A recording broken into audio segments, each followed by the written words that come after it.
Yadamma middle class ఆడవాళ్ళని అడ్డు పెట్టుకొని ఏదో చేస్తోంది అని జేడీ చెప్పటంతో, మరి యాదమ్మ ఏం చేస్తుందో కనిపెట్టడం ఎలా మేడం అని రమ్య చెప్తోంది. అన్ని కన్‌ఫ్యూషన్స్‌కి సమాధానం ఆ మాతా దయామయి ఆశ్రమంలోనే ఉంది రమ్య. మనం ఆ ఆశ్రమం లోపలికి వెళ్తే అన్ని నిజాలని బయటికి తీసుకురావచ్చు.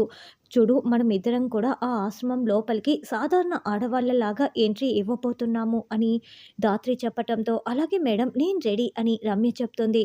అలా ధాత్రి, రమ్య ఇద్దరూ కూడా శారీస్ కట్టుకొని చీర చెంగుని కాస్త ముఖానికి అడ్డు పెట్టుకొని ఎవరు గుర్తుపట్టకుండా సాధారణ స్త్రీలలాగా ఆ ఆశ్రమంలో అడుగు లోపల పెడతారు.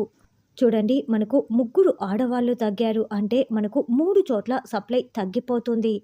అలా జరగకూడదంటే ఇవాళ వచ్చిన భక్తుల్లో నుంచి ముగ్గురిని సెలెక్ట్ చేసి వాళ్ళకి అన్ని వివరాలు చెప్పి వాళ్ళతో పనులు మొదలు పెట్టించండి అని మాతా దయామయి యాదమ్మ చెప్పటంతో అలాగేనని శిష్యులు తల ఊపుతూ ఉంటారు.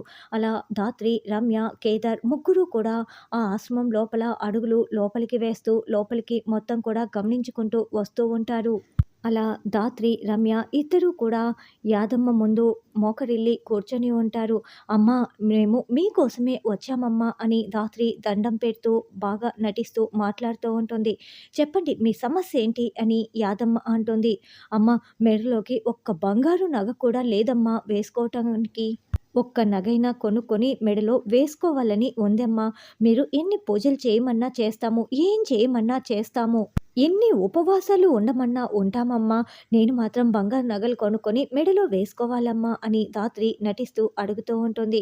"దీనికి పూజలు చేయటం, ఉపవాసాలు చేయటం కాదు చేయాల్సింది" అని ఆవిడ చెప్పటంతో, "మరి ఇంకేం చేయాలి?" అని ధాత్రి అమాయకంగా అడుగుతూ ఉంటుంది. అయితే ఇక్కడ చీర చెంగుని అడ్డు పెట్టుకొని నమస్కారం పెడుతూ మాట్లాడుతూ ఉంటుంది. "మా శిష్యురాలు నీకు అన్నీ వివరంగా చెప్తుంది. విన్నాక, చూశాక ఏం చేయాలో మీకే అర్థమవుతుంది. మా శిష్యురాళ్ళతో వెళ్ళండి" అని మాత దయామయి చెప్పటంతో, "అలాగే అమ్మా" అంటూ ధాత్రి, రమ్య వాళ్ళ వెనకాలే ఫాలో అవుతూ ఉంటారు. అక్కడంతా కూడా చాలా షాకింగ్‌గా ధాత్రి, రమ్య చూస్తూ ఉంటారు. ఆ యాదమ్మ చేస్తున్న దందా ఏంటి? ధాత్రి ఎలా కనిపెడుతుందన్నది రానున్న ఎపిసోడ్‌లో తెలుసుకుందాం.